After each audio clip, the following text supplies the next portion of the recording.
mind said he was going to sleep well. Have you been sleeping well, or what's been going through your mind? I slept great last night. Slept so good. I feel like when you're on the West Coast, you feel like you get more rest, especially on the East Coast. So I had a great night's rest. I got a good night's rest tomorrow. Get a good nap, and be ready to hit the floor running. Tristan, I remember meeting you at the NBA draft. Does it hit you that this is Game 7 of the NBA Finals? You're here, you're a key player on stage. I mean, the magnitude of the moment. Time goes by fast. It feels like just the other day I was in New York, and back then meeting David Stern at the draftee luncheon.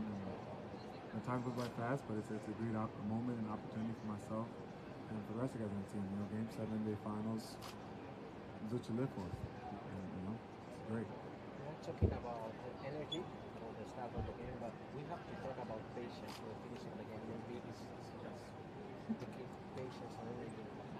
Yeah, we definitely want to throw the first punch and come out with a lot of energy. We know they're going to be, really hyped up. The crowd's going to be into it. They're going to be on the home court, and they're going to want to come out and play well. So we got to be ready for them. We got to master intensity, and we got to string together a full 48 minutes of hard work, toughness, and staying locked in. They can play really good defense, and then you get an offensive board. Can you feel that sort of demoralize a team with this team opportunity to get an offensive class? I think this is the team in general. Even when teams get offensive rebounds on us, or if I do it to them, it's not just the words. It's all season long. Every team, you play a great 24 seconds of basketball on the defensive end, and the team comes over the offensive rebound. It's just sometimes it's demoralizing to their defense, but at the same time I have to do that. It's part of my job, and like I've been stressing, it's part of my role. It's part of what I got to bring to this team, and I got to do the same thing tomorrow. Would you be surprised if LeBron went off for 41 points again? I'm not gonna put a cap or a number on his performance tomorrow. He's a great player, and in moments like this, these are where we really, those guys shine. Him and Kyrie, they were great for us last time here. Game 5, they had a great performance, and tomorrow we need everyone to do their job and play at a high level. All their defensive switching, it seems like you guys have created some pretty favorable matchups. You've had Curry trying to guard LeBron. Question at the kind of one situation where easy to try to guard you down low. Are you guys purposely trying to make him work extra hard in the defensive end? Not just him. I think it's everyone on the team. Him, Clay, Raymond. Those guys are on offense, and you guys know how talented that team is as a whole. So for us, we want to attack them, try to put them in pick and roll situations, try to find mismatches, and just try to make them uncomfortable. They do a great job on offense and attacking you, and we want to do the same thing for them. How would you characterize the mood of the team right now? Feel good. We worked hard to get ourselves back to this situation. There's one game left, one game of basketball. Tomorrow, the crowd's going to be crazy, and we're going to have a lot of energy, and they're going to be play pissed off. We play pissed off, and we know that. So we got to be ready to play. You got on the end of some lovely passes from LeBron in Game 6. Talk to us a bit about his court vision and awareness to find you on those cuts. Well, he's a very good playmaker. You guys know that since he's been in the NBA, he's always found ways to find his teammates and make tough passes and just get guys involved. That's one of his gifts. So for me, just being at the end of it, he's a great finish. He throws you a pass, you're ready to finish, whether it's a dunk, layup, or if I shoot the three. He's gonna make the right pass. How important, it seems like it's been a point of emphasis for you guys to be physical with them on the cutters and people cutting through the lane. Could you talk about that and how important that is with Golden State's movement? Well, we always want to put a body on them. We want to put a body. You guys saw it in the OKC series. Whenever they're cutting, whether it's Stephen Adams or Baca, we're just trying to do the same thing. Always put a body on their guards or even their bigs. However we can wear them down, tag cutters. That's what we need to do. Did you ever have a moment growing up thinking about what it would be like to be playing in a Game 7, maybe taking that game-winning shot, anything like that? Or get that offensive rebound. Or get that offensive. But no, I grew up as a kid. Definitely, you live for these moments. I've been to Game 7 personally, been there, watched it, now being a part of it. It's pretty amazing. It's what you work for as a kid.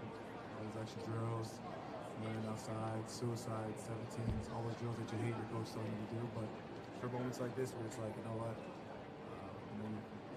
it's all worth it. It must seem like a long wait between now and 5 p.m. tomorrow. What do you do to keep yourself occupied? Treatment and watch film. And just get your body ready. It's gonna be a dogfight. Both teams are gonna come out with everything they got. You know, it's the last game of the year. There's no more games after this. There's no game 8s. There's nothing like that. It's the last game of basketball for the whole NBA season. You gotta get everything you got in the tank, and just leave it out there. So it's all business for you. It's all basketball. You don't do anything to take your mind off what's going on tomorrow night. No. We're here to play a ball game and put ourselves in a position to win. So that's all that matters. If I'm not thinking about the game or doing stuff to get myself ready, I'll probably eat some food. Tristan, tell us a little bit about the first quarter of Game 6. The intensity that you guys put out there defensively was better than anything I've seen all season. You especially were running all over the court. You took Curry to the hole twice, I think, hanging right on him. Can you talk about the intensity of what's required? I want to set the tone, especially at home. It was our final home game in the day. Our final home game, and our crowd gave us so much energy, gave us such a lift at the beginning of the game. Just how excited they were, and we had to do the same thing. So we want to set the tone early, and we want to do the same thing tomorrow. We want to come out and set the tone and not coast our way. We want to come out and go the first punch. Do you think it's intimidating somewhat? I mean, they're obviously NBA players. They're going to be intimidated. But when Curry or Clay has you out at the three-point line and you're able to hang with them and get a hand right up on them, do you think that maybe discourages them a little? I don't know. Just at the end of the day, my coaching staff, players trust me if I have to switch out on Curry and Clay Thompson. So for me, just do my job. Make it tough for them, make them take tough looks, force them to go to the basket and have them finish on the rim.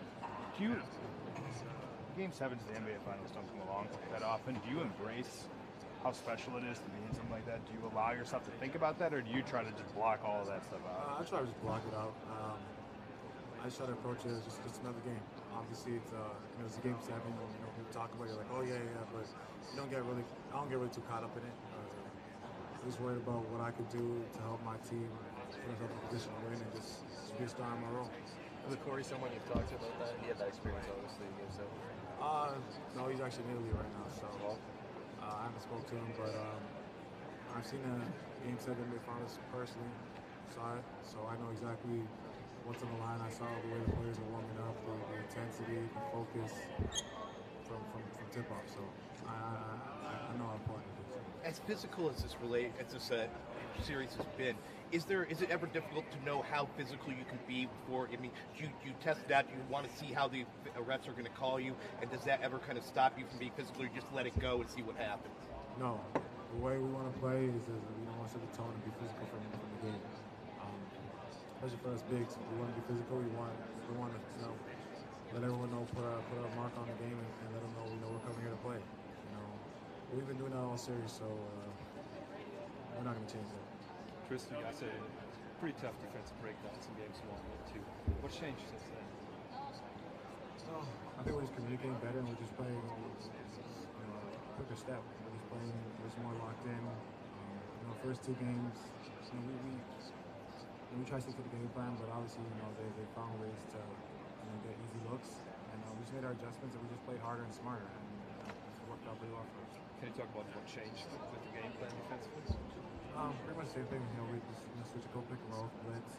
Just try to make it tough for Curry and Clay. We want to force other guys to make plays, force the 5 men to make plays, and just try to get